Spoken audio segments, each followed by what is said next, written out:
Hello, everyone. I hope you're ready to do some more coding because that's what we're doing. Today we'll be doing the while loop, so let's get right to it. Take a look inside our coding folder, and we've got a while.c already, so we'll just clear it out with the same echo command we always use.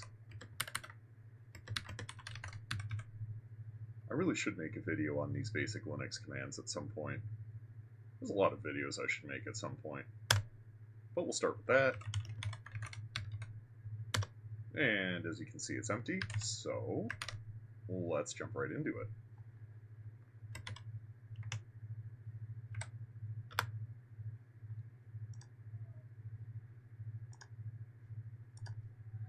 First thing we're going to want to do is include our ubiquitous standardIO.h. And main is always going to return an int. I wonder if you all can hear the cat going out there. She is quite loud. And as always, main will take an integer named argc and a character double pointer named argv. Ooh, only one closing parenthesis there.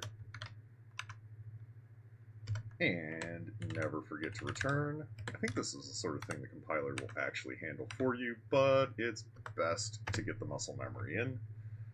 Alright, your syntax for the basic while loop is going to look like this. While, open parenthesis, some kind of condition, and I think we will just recreate a for loop with this to kind of show you how it works in a very simplified way. So we will call it times looped. And we're going to want that to be less than some number.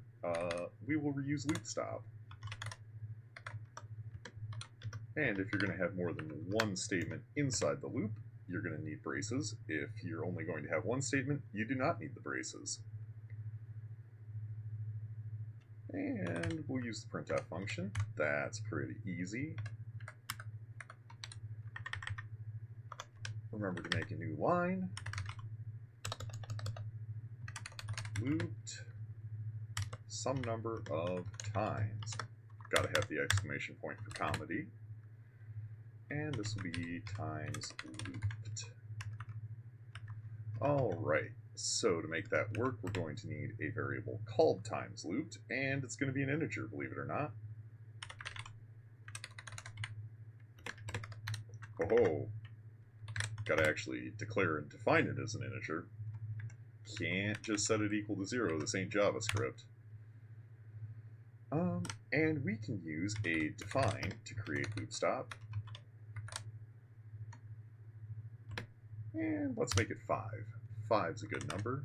Preprocessor directives don't need the usual semicolon. It's kind of a different syntax up there. The while loop will not automatically increment your variable because that's just not how it works. It's a significantly simpler structure, so we got to do that ourselves. Times looped plus plus. And this should function very similarly to our original for loop. That is looking good to me at this point. Let's see if we bungled anything. Our usual compile line. Invoke GCC, force ANSI compliance, give it an output file, and an input file. Oopsie. Hey, no errors. Alright, and as you can see, we loop a total of 5 times, and we start with, woohoo, can't do that. We looped a total of 5 times, we started with 0, and ended on 4. Now, there is actually an alternate syntax for the while loop that functions just a little differently. That we'll go ahead and take a look at now. You could also start with a do. Get your same handy-dandy braces in there. We're going to need to reassign a value to our variable.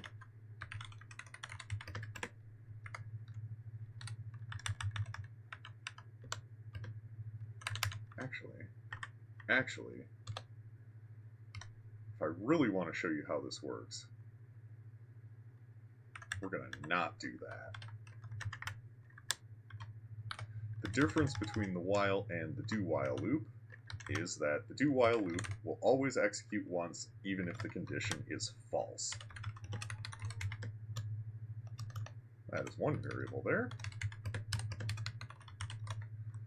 So, times looped will be 5 at this point, and loop stop will still be 5, so this condition will be false, but watch the magic happen.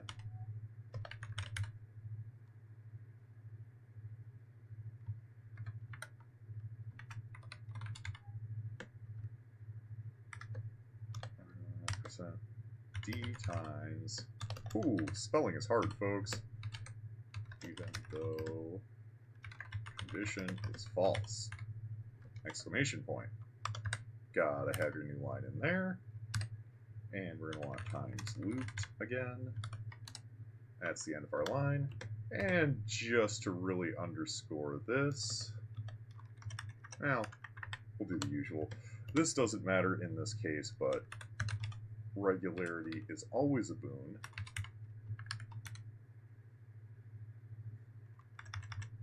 Alright, let's take a look at that. Oh, silly me, that needs a semicolon. Hard to remember sometimes because this one doesn't take a semicolon, but this one down here will. And we'll go ahead and compile that with the same line, and execute. Looped 5 times, even though the condition is false. Look at that. Now, the last thing I want to go over today, a bit of a bonus for all of you, is the continue and the break statement. So, one thing we can do is you can have alternate exit points for loops. Arguably any code block. You see it with switch statements almost every time you use one. How are we going to do this? Is almost always this will have some kind of conditional. If times looped equals 3, and we don't need the braces because it's a single line, break. So that should get us some significantly different behavior. This will be quite strange, but these the slash star and the star slash define a comment, so this will not actually execute down here for now. And recompile and execute. Look at that. It got to 3 and it stopped. That is what the break statement does. Now, there is also a similar command called continue. And the difference between break and continue is that while break will break you entirely out of the loop, continue will just skip the rest of the iteration of the loop. So we can do something like this. Happy little continue statement. I really am the Bob Ross of coding. Don't compare me to Bob Ross, please. And we'll want a printf in here.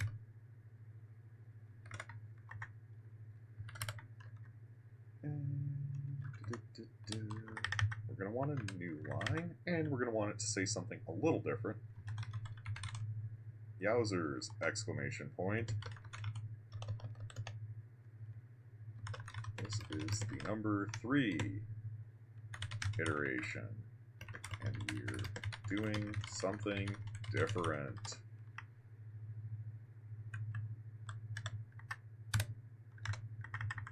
Grammar is probably important.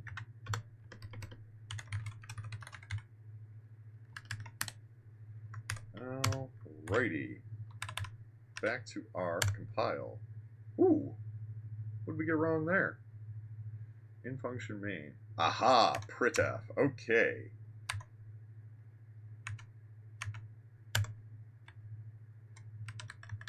Printf is not a function that is defined in sorry, it's not a function that is defined in standard io.h.